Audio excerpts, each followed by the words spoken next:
بسم الله الرحمن الرحیم. الهی انت کما احب فجعلنی کما تحب. خدایا تو آنگونه‌ای که من دوست دارم پس مرا آنگونه کن که تو دوست داری و میپسندی. به حق محمد و آل محمد صلوات الله علیهم اجمعین. الهیان. سلام خانم ها آقایان محترم، هم نفسای نازنین یاد خدا. الهی که خوب باشین، سلامت و تندرست باشین. خیلی خیلی ممنونم که برنامه خودتون رو تماشا میکنین. ما به دعای شما همچنان نایب الزیارتون هستیم در یک امامزاده واجب التعظیم و لازم التکریم در شهر مقدس قم به نام امامزاده موسی مبرقع علیه السلام که از فرزندان بلافصل حضرت جوادالائمه علیه السلام هستند و در منطقه 40 اختران قم هست. این حرم مطهر که شما اینجا مشرف بشید هم ایشان رو زیارت میکنید، هم یکی از نوادگانشون و در واقع این ذریح مطهر که ذریح 40 ستاره فروزان و امامزادگان عزیزمون هستن که همه از نوادگان حضرت جوادالائمه هستن، اینجا آرمیدنن. انشاءالله که شما هم خیلی زود پاتون به این مکان مقدس و شریف و پر از حسهای خوب باز بشه و ظاهر با مرام و معرفتشون باشیم با ذکر صلواتی بر محمد و آل محمد. اللهم صل علی محمد و آل محمد و عجل فرجهم. بفرمایید یاد خدا. اللهم صل علی محمد و آل محمد و عجل فرجهم. خیلی خیلی خوشحالم مثل هفته‌های گذشته میتونم استفاده بکنم از صحبت‌های ارزشمند و مفید و دلنشین استاد عزیزم استاد محمدی شاهرودی که مجدد قدم به چشم من گذاشتن. آقا سلام علیکم و رحمت الله. خیلی خیلی خوشحال. سلام علیکم و رحمت الله و برکاته. خیلی ممنون. شکرم. اعوذ بالله من الشیطان الرجیم. بسم الله الرحمن الرحیم. الحمد لله رب العالمین و صلی الله علی سیدنا محمد و آله الطاهرین. عرض سلام و ارادت دارم به حضرت دوستان عزیز بیننده و عرض سلامتی، طول عمر، توفیقات فراوان و قبولی طاعات، عبادات، همین عبادتی که الان مشغولم که تفقه در دین و تعلیم و تعلم هست که بسیار عالی است و نورانیتی که علم آموزی داره، ثواب و بهره و اجری که علم آموزی داره جاهای دیگه نیست. گاهی می‌فرمایند که طلب العلم فریضة علی کل مسلم الا و ان الله یحب بغاة العلم. خدا دوست داره کسانی که دنبال علم باشن رو. و شما الان دنبال علمید که این برنامه ملاحظه می‌کنید پیامبر فرمودن علم 3 شاخه میشه: آیت المحکمه که عقاید و کلام اینها باشه، فریضه عادله که اخلاق و تربیت باشه، و سنت قائمه که فقه و احکام باشه. الان بحث ما آیت المحکمه هست که فقه اکبره. پس ما و شما الان در حال تفقه در فقه اکبریم. موضوع بس خداشناسی بود، بس بسیار مهمی است. به تعبیر مولانا فرمودن که اعلی المعارف معرفت الله سبحانه، اول الدین معرفته، اول سرآغاز منشأ دین معرفت خداست. و روایت در این باره زیاد داریم. قرآن هم که عرض کردیم 1/3 قرآن مستقیما بحث خداشناسی مطرح کرده و این گفته از اهمیت این بحثا داره که حالا ما شما توفیق داریم که با هم در این باره گفتگو کنیم. خیلی ممنونم، زنده باشید، محبت داریم. عرضم بزرگ شما که بله حتما خاطر شریف بیننده‌های عزیزمون هستش که ما بحثمون پیرامون شناخت خدای بزرگ و متعال بود یا همون خداشناسی که اگه اشتباه نکنم فرمودید 3 بخش و 3 مرحله داره. بخش اولش اثبات خدای بزرگ هست، بخش دوم صفات خدا و بخش سوم هم افعال. بخش اول رو که بحث اثبات خدا بود فرمودین اگه خاطر شریف مردم باشه راه‌های زیادی هست، اما 2 راه در واقع بیشتر که مورد استفاده قرار میگیره راه آیات و نشانه ها بود که از طریق باز بیرونی و درونی، ابجکتیو سابجکتیو یا تعبیر قرآنی سیر آفاقی و انفسی، و راه شناخت خدا از طریق خود خدا. این توضیحات رو از شما شنیدیم.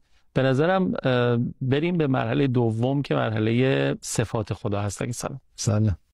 این نکته رو عرض می‌کنم که از زمان ارسطو که برهان حرکت اول رو اقامه کرده تا ابوالیسینا که چند تا برهان اقامه کرده تا فارابی که برهان صد و اقصا رو اقامه کرده تا صدر متعلق که برهان صدیقین رو مطرح کرده، همیشه در طول تاریخ در بین حکما و بین متکلمین ما برهان‌های متعددی مطرح شده برای اثبات وجود خدای متعال، که حالا ما وارد اون بحثا نشدیم. اون برهان‌ها رو فکر کنم نگفتیم برای دوستان.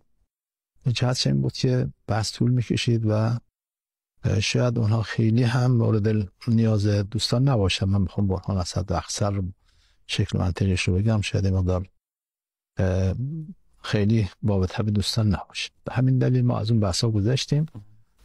راجع به صفات خدای متعال باز یه سری بحثای نظری هست که گرچه بحث خیلی مهم نیست، اما باز در حد رسانه شاید خیلی صلاح نیست که ما وارد بشیم. مثلا فرض کنید که صفات ذات و صفات فعل، صفات جلال و صفات جمال، صفات سلبی و صفات ثبوتی و اسماء الحسنا، اسم اعظم و بسیار از این قبیل جست و گریخته فقط بهش اشاره میکنیم و رد میشیم، چون بنای ما در این برنامه بیشتر بحثای کاربردی و بحثایی است که مبتلا به هست و بیشتر مردم نیاز دارن.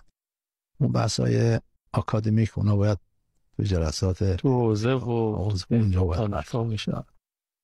اجرا عرض میکنم که گاهی صفات خدا رو تقسیم میکنم به صفات ثبوتی و صفات سلبی. اون صفاتی که خدا دارد و باید داشته باشه بهش میگن ثبوتی، مثلا علم، قدرت، حیات، رحمت، اراده، حکمت، از این قبیل. اونایی که خدا نداره و نباید داشته باشه بهش میگن صفات سلبی، مثلا فرض که مرکب بودن، مادی بودن، جهل، نقص و این چیزها که نباید در خدا باشه و نیست، اونها رو بهش میگن صفات سلبی. برخی گفتن که صفات ثبوتی خدا مثلا 8 تا، صفات سلبی خدا 7 تا، مجموع میشه 15 تا که ما اینو قبول نداریم. به همین دلیل هم وارد این بحث نمیشیم. ما معتقدیم که همه کمالات، همه صفات کمالیه در خدای متعال هست. این که حالا برخی از صفات ممکنه ازش صفاتی منشعب بشه، مثلا فرض کن صفت قدرت، رزاقیت، خالقیت، وهابیت، اینها از اون صفت قادریت منشعب میشه. ولی به هر حال این که ما صفات خدا رو محدود کنیم به چند تا صفت محدود، یا حالا 15 تا یا کمتر بیشتر، این به نظر مناسب نمیاد، چون که هیچ نقصی هم در خدای متعال نیست. الان خب بعضی ها که نتونستن صفات خدای متعال رو خوب بفهمن، اومدن به جای یک خدا، یک قدیم، 8 تا قدیم رو مطرح کردن و دما از 8.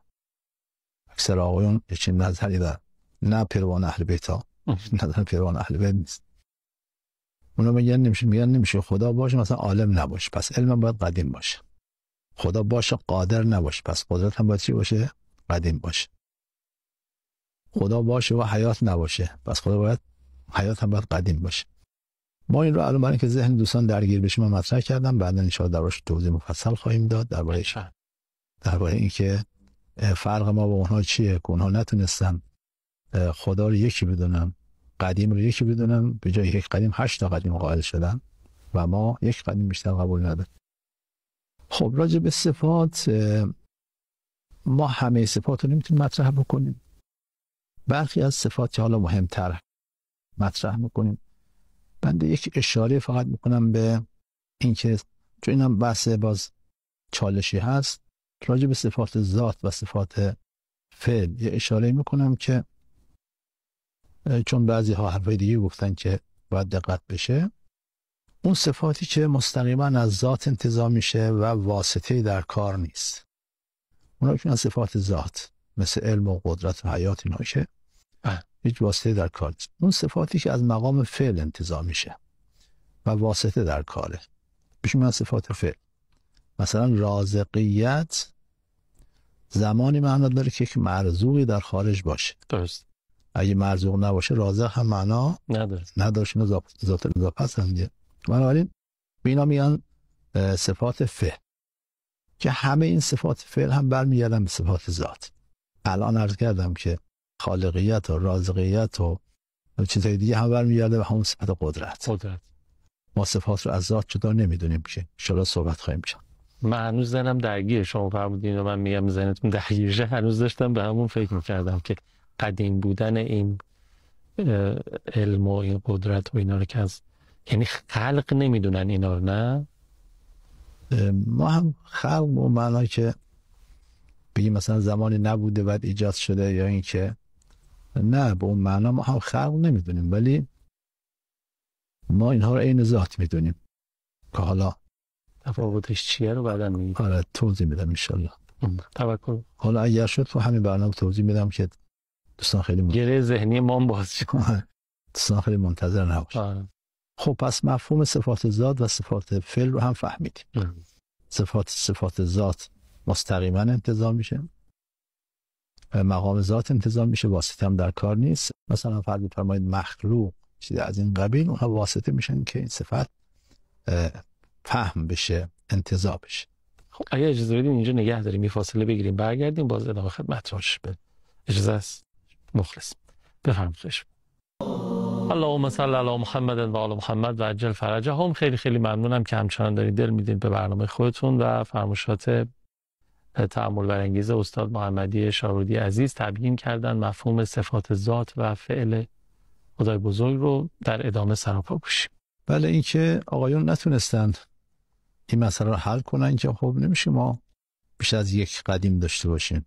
8 تا قدیم داریم. چون علتش اینه که پای درس اهل بیت ننشستن، خطبه اول نهج البلاغه رو نخوندن که اگر میخوندن مثل روز براشون روشن میشد که اونها چون این مسائل رو نمیدونن گفتن که خب نمیشه خدا باشه، علم نداشته باشه، قدرت نداشته باشه، حیات نداشته باشه، اراده نداشته باشه، اون دیگه خدا نیست. اینا همه از اول بوده، پس اینا باید قدیم باشه. نمیشه بگیم اینا حادثن. خدا بدون اینا نمیشه. بله، خدا باشه اینا نباشه. متوجه نبودن که این صفات جدای از ذات نیست که بگیم که 8 تا قدیم داریم، یک قدیم داریم، اون هم الله هست. بله. این عالم بودن جدای از الله بودن نیست. با هم عالم همان الله هست، الله همان عالم است. بله. دو چیز نیست. من یه مثال خدمتتون عرض بکنم که مطلب روشن بشه. در صفات غیر خدا، در صفات ما که مخلوقیم، خب صفات از ذات جداست. اینم تو پرانتز عرض میکنم که خدای متعال هم در ذات بی همتاست، هم در صفات. لیس کمثله شیء فی الذات و فی الصفات. این آیه قرآن که لیس کمثله شیء، این شاه کلید خیلی از مسائل خداشناسی که باید روش دقت بشه. پس هیچی مانند خدا نیست، نه در صفات نه در ذات. در صفات ما اینجوریه، صفت از ذات جداست. وقتی میگیم حسن عالم است، اینجا 3 تا حیثیت وجود داره. حسن بودن حسن، ذات حسن. عالم بودن حسن، صفتش. بین این دوتا نسبت بین حسن عالم است. درسته؟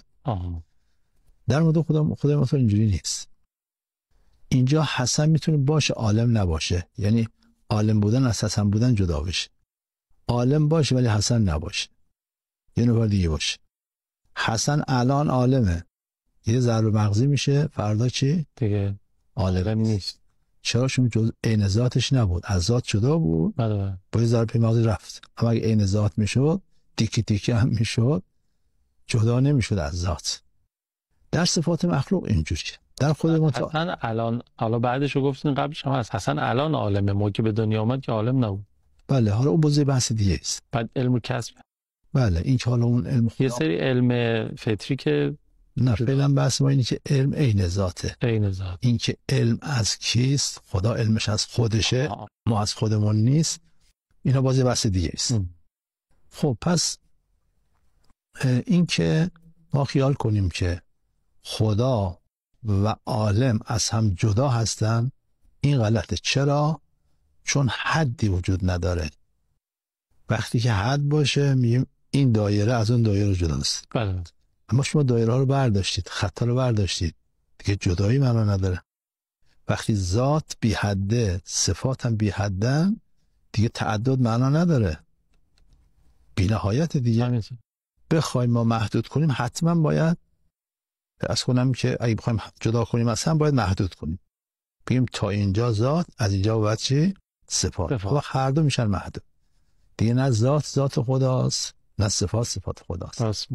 منطقه خب این مسائل رو اونا، ما هم اگر نبود فرمایشات اهل بیت علیهم السلام، اگر ما هم توحید صدوق نبود، اگر ما هم اصول کافی کتاب توحیدش نبود، یا خطبه نهج بلاغه کسی 4 تا خطبه حضرت خیلی اوج گرفته در این بحث. مثلا خطبه اول فرماید که هر کس خدا رو وصف کنه به این صفات، برای خدا قرین قرار داده لشهادت کل صفتن انها غیر الموصوف و شهادت کل موصوف انها غیر الصفه. اگر شما صفت رو از ذات جدا دونستی میشه 2 تا، صفت و موصوف، پس این خدا یکی نیست، خدا شد 2 تا. این حرفات تو نهج بلاغه اومده، ما حالا خیلی راحت اینجا ما هم صحبت میکنیم. خب پس وقتی صفت بی‌نهایت شد، ذات بی‌نهایت شد، حد برداشته شد، تعدد اصلا معنا نداره. وقتی تعدد نبود میشه یکی، ذات میشه عین صفات میشن عین ذات. جالب همونجا که حضرت فرماید که من وصفه فقط قرنه، خودش توصیف میکنه. الحمدلله الذی لا یبه متى القائلون، خود حضرت توصیف میکنه، بعد فرماید که اگه کسی خدا رو از صفات غیر از ذات توصیف بکنه، این در واقع خدا رو 2 تا کرده، برای خدا قرین قرار داده، خدا رو تجزیه کرده الی آخر. خب پس حاصل بحث این شد که با توجه به این که خدای متعال حد نداره، نه ذاتش حد داره نه صفاتش حد داره، لازم نیست که ما بگیم که علم یک حقیقت، الله یک حقیقت. الله اگر الله باشد امکان نداره عالم نباشد. عالم اگر عالم حقیقی، عالم به معنای از کنم بی حد و ذاتی و اینها باشه، نمیتونه غیر الله باشه. پس الله همون عالم است و عالم همون الله هست. این همین در قدرت هم گفته میشه، در بقیه صفات هم گفته میشه. پس با توجه به این که در شیعه اعتقاد اینه که صفات عین ذاتن، دیگه تعددی وجود نداره. بله در غیر خدا اینجوریست، صفت از موصوف جداست. خدا حضرت هم تو همین خطبه اول فرمودن خود موصوف شهادت میده که من غیر از صفتم و صفت شهادت میده من غیر از موصوفم. خب این پس روشن شد. اما مسئله ای که حالا بقیه صفات هم همینطوره، قدرت عین ذاته، ذات عین قدرت، حیات عین ذاته، ذات عین حیات، اینا هیچ اصلا جدایی ندارن، تباینی ندارن. دلیل اصلی هم که عرض کردم همون بی حد بودن خداوند متعال. ما بخوایم برای خدا صفات رو از ذات جدا بدونیم، حتما باید محدود کنیم، هر دو رو باید محدود کنیم. هم باید صفت محدود بشه. یه وقت شما میگید آب، حدی نداری، همه آبها رو شامل میشه. آب تهران، آب قم، آب کاشان، آب مضاف، آب مطلق، آب هندوانه، همه دهنتون آب نیافتیم. همینجور داشتین داره میدارین دیگه کمشن. آره. خب این وقتی میگیم آب شامل همه اینها میشه. بله. اما یه حدی براش قرار دادیم، گفتیم آب قم، خب آب تهران 2 تا میشه.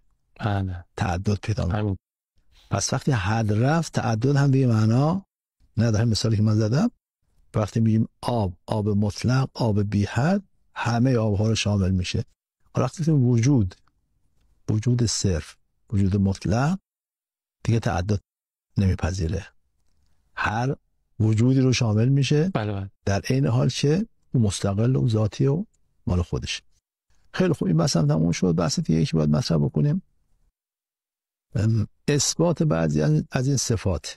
جهتش هم اینه که تو فضای مجازی و تو این شبهات دین ستیزان که شبهات مطرح میکنن بیشتر به صفات خدا، ایرادها و اشکالها، شبهاتی مطرح میکنن نسبت به قدرت خدا، نسبت به علم خدا، نسبت به اراده خدا، نسبت به رحمت و حنانیت خدا.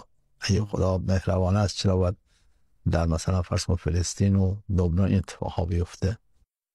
که البته این بحث مفصلش تو بحث عدل الهی خواهیم داشت. خواستم همین رو بگم. آره بحث عدالت خدا میاد، خدا عادل نیست. اون بحث عدل الهی خواهیم گفت.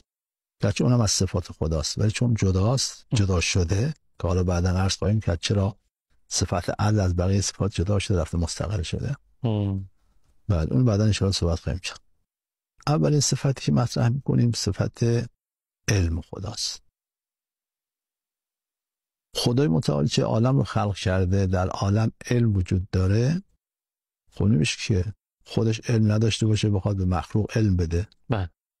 ذات نایافته از هستی بخش کی تواند که کند شود هستی بخش. اگه خدا علم نداشت نباید ما در عالم علم میدیدیم، ولی الان وجداناً در عالم علم وجود دارد. پس باید اون خدا که مبدأ عالم هست، خالق عالم هست، خودش هم علم داشته باشه. برهان نظم نمیدونم ما گفتیم یا نگفتیم تو برنامه‌ای که داشتیم، شاید هم گفته باشیم، به معنی که از برهان‌های اثبات وجود خدا، اون برهان ازش علم خدا برمیاد. کسی که نظم برقرار کرده، کسی که این دقت‌ها و این ظرافت‌ها رو مطرح کرده و در عالم قرار داده، حتما به خودش عالم باشه. تا جایی که یادم میاد یه مقداری راجبش صحبت کردیم، راجب برهان نظم صحبت کرده باشیم. دلیل سوم اینه که واجب الوجود، چون ما ثابت کردیم با برهان‌ها، اثبات واجب الوجود بود. یعنی وجود هیچ حدی نداره، هیچ نقصی نداره.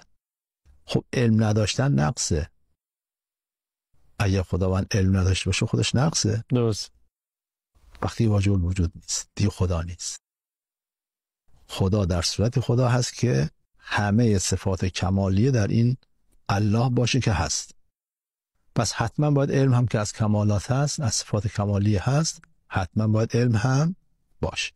دلایل عقلی بازم هست، اما در قرآن و روایات که دیگه انقدر آیات و روایات زیاد هست که الله لا اله الا هو والحی القیوم لا تأخذه سنة ولا نوم له ما فی السماوات و ما فی الارض من ذا الذی یشفع عنده الا باذنه یعلم ما بین ایدیهم و ما خلفهم.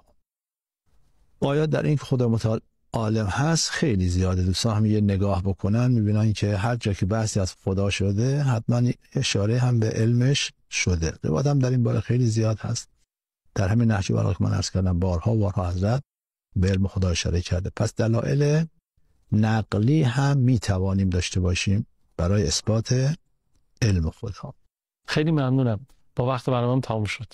خیلی خوب. فکر می‌کنم نکات دیگه اگر درباره علم خدا که قاعدتاً می‌خوایم صحبت بفرمایید هنوز موکول کنیم به برنامه بعدی اگر سلام. بله، چون یه بحثی من هم مطرح کنم، بحث دقیق و حساب شده است که بمونه برای جلسه ان شاء الله. پس طلب مردم باشه تا هفته آینده ان شاء الله دنبال بکنه. عواملی ندارین؟ خیلی استفاده کردیم از شما. در خیلی ممنونم که تا پایان برنامه خودتون رو تماشا کردین. مراقب خودتون و خوبیاتون باشین. 162 شماره عمومی سازمان رو هم فراموش نفرمایید برای اظهار نظر درباره